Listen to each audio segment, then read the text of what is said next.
Hi, I'm Dr. Frank with the Church of Rational Truth. Today, we're going to do a little follow-up episode on the Sunday lecture of the benefits of fasting, or the positives and negatives of fasting, and this is going to be the dangers of refeeding syndrome. And the reason I'm going to do this is I'll tell you a little bit about what happened when I did my 3-day fast.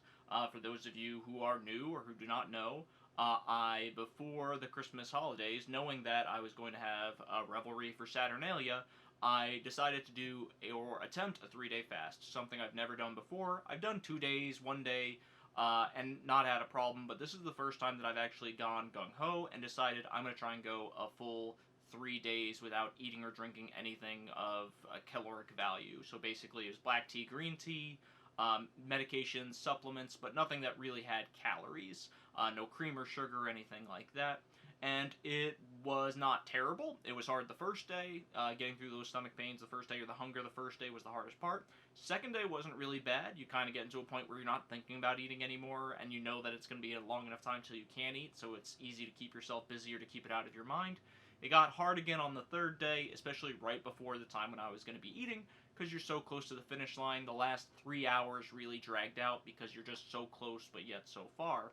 But really, it wasn't horrible. It was a little annoying, it was a lot of discipline that was needed, but it wasn't the end of the world. What was horrible, and what was very surprising to me, was eating again afterwards, and this is not something that I was expecting. I am a doctor. I've read up on refeeding syndrome. I know that it happens to people who have gone through prolonged periods of starvation. I did not think it could set in with as little as 3 days of not eating, and by golly, I was wrong. When I did eat, I almost immediately, within maybe 15 or 30 minutes, started feeling weak, started feeling ill, started having palpitations, started having muscle aches. I could feel very big shifts of fluid happening in my body. Basically, all the muscles and organs, I would say muscles more than anything, felt like they were starved for nutrients, and I could almost feel them start pulling all the liquid and nutrients from my GI tract as I was digesting the food, almost in real time.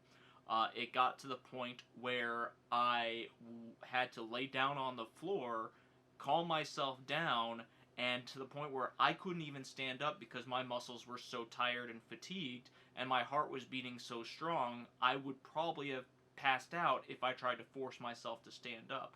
I did eat a full meal. I tried to, at least, and honestly, I couldn't even get to a third of what I was wanting to eat because I started feeling so sick, and then I realized, you know what, I better not try to push myself to eat because I worry that this is only going to feel worse. I'm only going to get sicker.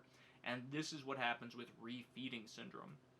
Traditionally, if someone has fasted or have been starving for days, you should not feed them a huge amount of calories. I looked quickly after the fact, and I think it's something like 300 to 400 calories for the first couple days, and that's a tiny, tiny amount of calories because you're going to get huge shifts in nutrients. I'm going to make this simple. I'm not going to go into the nitty gritty, but fluid shifts, electrolyte shifts, and vitamin shifts are going to be huge, especially with a giant meal. The body, all the parts of the body have been starved, they're dying for these nutrients, and then when you eat, it's all just going to massively shift. Everybody's going to be fighting at once in your body for the nutrients, and it really can be dangerous.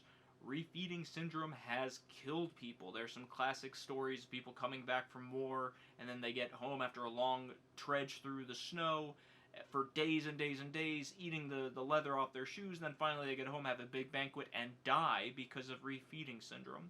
So, I would say it is something to take seriously. If you are considering fasting for any amount of time, be careful with eating. If you do eat small amounts slowly, give yourself a lot of time in between.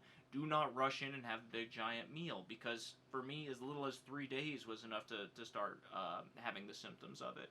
So be safe, be aware, be careful, do some research on your own about refeeding syndrome, but it was very surprising to me how severe it was that quickly, because it was something in my mind would only happen to someone who had been fasting for 10 days, 14 days, but apparently it's something that can happen a lot easier and at a much lower threshold. Now, who knows, maybe I was just more sensitive, maybe it was because I decided to also have a little bit of alcohol with eating that meal, but either way, it was probably the closest I have felt to dying because of just an electrolyte imbalance in my entire life. I would say it felt like I had just run a marathon when before I ate, I actually felt pretty good and didn't have any problems. So, just a little warning for anybody out there. If you want to do some more research, please by all means go ahead. That's going to be it for this lecture. Once again, I am Dr. Frank with the Church of Rational Truth, signing off.